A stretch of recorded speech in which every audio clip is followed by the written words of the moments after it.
এমন একটা আচারি ভর্তা বানিয়েছিলাম যে এটা দিয়ে এক প্লেট ভাত যে কখন নিমেষে শেষ হয়ে যাবে আপনি বুঝতেই পারবেন না। আসসালামু আলাইকুম সবাইকে। আর এটা দিয়ে দেখেন যে গরম ভাত যে কি অমৃতর মতো লাগে, তো এটার রেসিপিটা আপনারা দেখতে থাকুন এবং বানিয়ে অবশ্যই কিন্তু দেখতে পারেন, অনেক মজার হয়। আর এখানে দেখেন এই ভর্তার জন্য আমি কিছুটা চীনাবাদাম নিয়েছি, রসুন, তারপরে যে পেঁয়াজ টুকরো করে কাটা, তারপর আদা, কাঁচামরিচ, আর এখন এই যে সরিষার তেল দিয়ে এগুলো একটু ভেজে নেব। আর এই আচারি ভর্তাটা আপনারা কিন্তু কয়েকদিন পর্যন্ত রেখেও খেতে পারবেন, কোনো নষ্ট হবে না।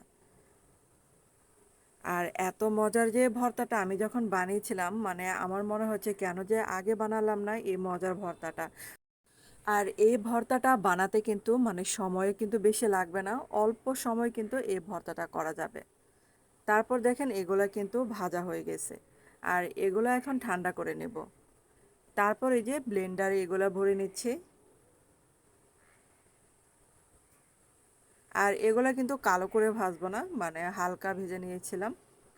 তারপর এগুলা দেখেন এই যে ব্লেন্ড করা হয়ে গেছে। আর এগুলা ব্লেন্ড কিন্তু একদমই মিহি করা যাবে না, এটা একটু দানা দানা থাকবে।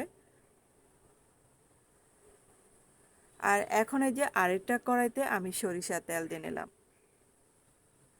আর এই যে কিছুটা পাঁচফোড়ন দিলাম, যেহেতু আচারি ভর্তা এটা। তারপরে বেশ কিছুটা ধনেপাতা কুচি দিলাম। আর এখন এই যে স্বাদ মতো লবণ দিলাম। আর এটা ভাজতে ভাজতে ব্লেন্ড করা উপকরণগুলো দিয়ে দিচ্ছি। আমরা তো বাদাম ভর্তা অনেকভাবে খেয়েছি, কিন্তু এই ভর্তাটা কিন্তু আমরা কখনোই খাই নাই। তো এই আচারি বাদাম ভর্তাটা অবশ্যই কিন্তু ট্রাই করতে পারেন। তারপর একটু কালারের জন্য আমি সামান্য পরিমাণে হলুদের গুঁড়া দিলাম। আর এটা একসাথে কিন্তু আমি 2-3 মিনিটের মতো ভেজে নেব। আর যখন এই যে কড়াইতে এরকম লেগে লেগে আসবে, তখনই কিন্তু এটা নামিয়ে ফেলতে হবে। যারা এই ভর্তাটা কয়েকদিন পর্যন্ত রাখতে চান, তাহলে তারা কিন্তু সরিষার তেলের পরিমাণটা আরেকটু বাড়িয়ে দেবেন। আর আমি যেহেতু একদিনে আমরা খাবো, তার জন্য কিন্তু বেশি সরিষার তেলের পরিমাণটা দিই নাই। আর এই যে দেখেন এই লোভনীয় ভর্তাটা কিন্তু রেডি। তো এখন একটা বাটিতে এই যে আমি বেড়ে নিয়েছিলাম। আর বন্ধুরা, আপনাদের কাছে কেমন লাগলো এই ভর্তাটা? তো আমার কাছে তো দারুণ লেগেছিল এই ভর্তাটা। আর এখন দেখেন গরম ভাতের সাথে আমি বসে পড়েছিলাম খাওয়ার জন্য। এত লোভনীয় একটা ভর্তা কখনো কিন্তু এভাবে খাওয়া হয় নাই। তো আপনারা কিন্তু অবশ্যই ট্রাই করে আমাকে জানাবেন যে আপনাদের কাছে কেমন লাগলো। এবং যদি ভিডিওটা ভালো লেগে থাকে তাহলে কিন্তু একটা লাইক দিতে পারেন এবং সাবস্ক্রাইব করে আমার পাশে থাকতে পারেন।